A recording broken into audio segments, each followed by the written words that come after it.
Dostlar, bu videoda sizə yazmağın sehirli gücü haqqında qısa məlumat verəcəm. Bilirsiniz ki, sivilizasiya yazının kəşfindən sonra inkişaf elədi və çox sürətli şəkildə inkişaf edib bu günümüzə gəlib çatmışıq.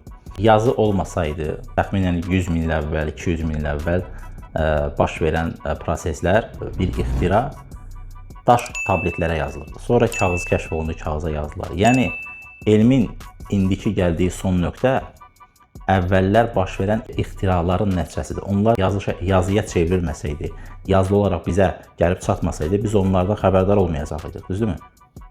Və yenidən hər şeyi sıfırdan başlayıb kəşf eləməyə, yaratmağa çalışacaqdı. Bu da və belə olan halda cəmiyyət, daha doğrusu dünya əhalisi inkişaf eləyə bilməyəcəkdi və ya çox-çox zəif sürətlə inkişaf eləyəcəkdir. Ona görə də dərslərdə də uğur qazanmaq üçün mütləq surətdə yazmalısınız. Xüsusən riyaziyyat kimi fənlərdə, fizika kimi fənlərdə, kimya olsun, bütün fənlərdə əslində bu belədir.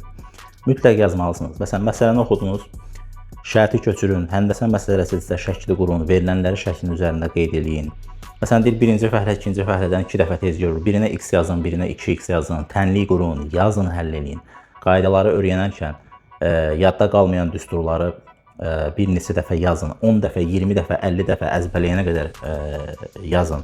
Nələ düsturlar var, əzbərləməlisiniz, məcbursunuz. Tutaq ki, hər hansı bir qaydanın isbatını da bilirsiniz, hardan gəldiyini də bilirsiniz.